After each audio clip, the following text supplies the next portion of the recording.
that we have developed and will be bringing to market this year. And this is the new Session 29. So we have been working on this for a long time, and it's something that we finally are ready to bring to the race market. And we want to kind of give you some details here. So this isn't just a bike that we put together for one race or for an event. We've actually been working on this for a very long time.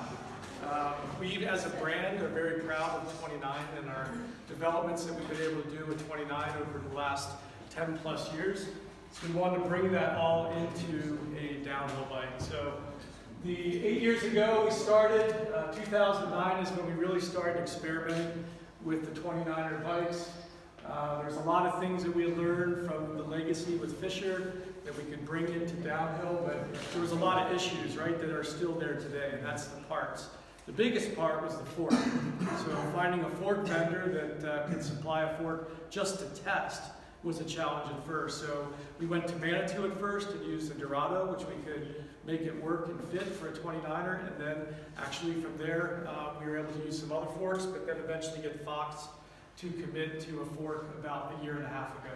And that really was the deal breaker, or deal maker I should say, was when we were able to get Fox to commit to a fork. So just recently we've been racing this bike. So this isn't just a brand new bike to G. We wanted to make sure this bike just wasn't something that G was experimenting with, but we were handing him something that him and G and Rachel, Muddy, and all the team could take and race at a very high level. So to do that, we've actually been testing the bike for a long period of time. I don't know if everyone's familiar, but Jose has an R&D test team in California. Cole, who's been on the team for many years, has been doing an amazing job racing this bike and winning in the California race series on this bike. So there's been some press about this bike already. But there are some things with this bike that we didn't quite have right that was ready to take to the next level to the Atherton program, things like the travel and the components. So we finally got to a point where we were comfortable after all this testing to finally reveal it to the team, specifically with G and Rachel and everyone when they were together in California. So this started in San Diego when we were in Temecula, the first time that we were able to finally get them on the bikes. And part of all this, getting them on the bikes was making the final adjustments to the frame geometry to make it a bike that we could put into production. And you heard me right, this will be going into production this year. So this is not just a one-off race product that we've made for one or two events, but a product that we are bringing to market. And one of the things that we really wanted to do well was know and analyze the differences between 27.5 and 29, because there's a lot of things said about 29 and a lot of things said about 27.5, and there's a lot of sensations that people have. But we wanted to quantify that, and we wanted to be able to see if we could measure the differences in the 27.5 and the 29. So Lit Pro was a company that was based in Moto, and they are a company that has been working in Moto for a few years now and enabling riders to be able to go and do back-to-back runs. And Jose was the one that brought Lit Pro to us to do testing.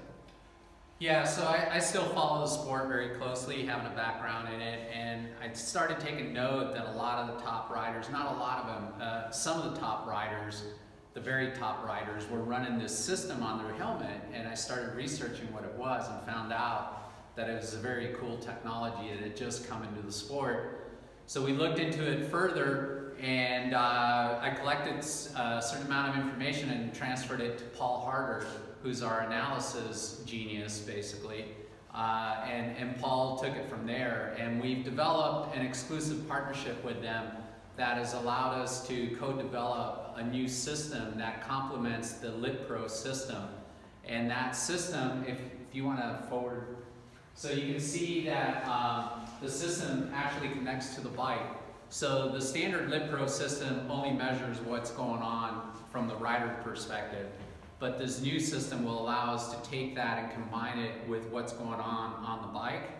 And that initially will allow us to really break down the course, see the benefits of certain technologies on the trail under the different riders or under one rider. And it just allows us to quantify things quite a bit more than we would otherwise. Ultimately, what the rider says at the end of the day is what counts the most and matters the most, but this is a way to better help them get to an optimal setup and better understand technologies ourselves.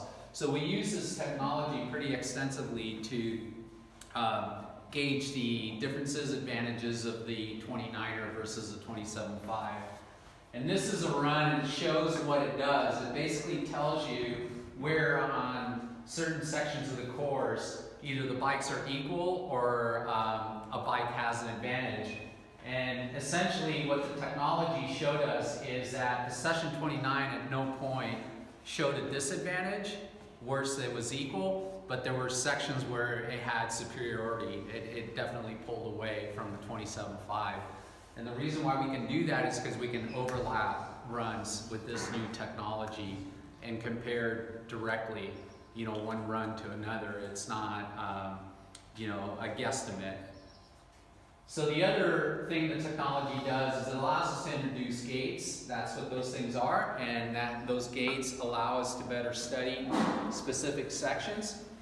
And at the same time, it overlaps the suspension function into the section of the course, and again allows us to really better understand what's going on exactly where in a run, not, you know, just trying to analyze it based on guesstimating where in the section things were happening. And in this particular run here, if we animate it, it'll show, you can see what the suspension is doing at the same time you're going down the course. So it's just another tool that we use to really optimize the product and specifically, you know, make sure that the session 29 is on par with the 27.5 or superior to the 27.5. So it really kind of eliminates all those forum, whatever you want to call them, that they assume. Go and call it. They assume that the 29 is going to have a disadvantage somewhere. Well, so far it doesn't show that. So I'll leave it at that. So Dylan, you want to run down what's different on this bike geometry-wise? Well, this bike is very much what we all know in the session. It has all the same features. We've got the minnow link, we've got the head angle. Would you believe it? We've obviously been, this is the fourth generation of the 29er. We've gone up and down in travel. We've settled on 190 travel. What that does is get us the most travel out of it, but balances the handlebar height without the fork getting too long, keeping the wheel from coming up too close to the rider, but still giving you that travel that's right there with any other 200 and a little bit travel bike. But like we say, it's basically the same geometry. The reach, the head angle, the BB height from the ground is all the same as what we know. Obviously the BB drop, how far below the wheel axles increases quite a bit because of the bigger wheels. We've stressed the chainstays just a little bit more to balance out the geometry and keep your weight bias really centered on this bike. But as we've seen on some of our prior ones, the length of that chainstay is not due to the wheel size, it's due to the ride quality we're trying to get out of the bike. One last thing, I'm going to kind of call G out a little bit here because he didn't really want to try it at first as much as we might have liked, but then we had him try it and we tested him on the track.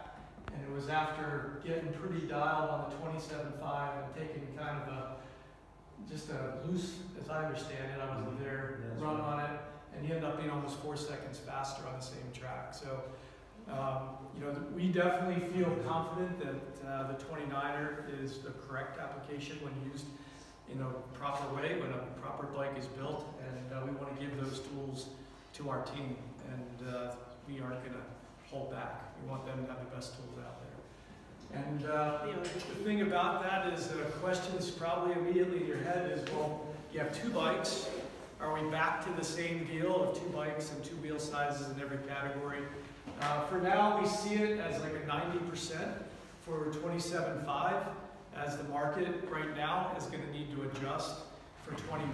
When you talk about elite racing with the Athertons and Atherton Racing, down to your local race series, it's going to take time before that'll trickle down.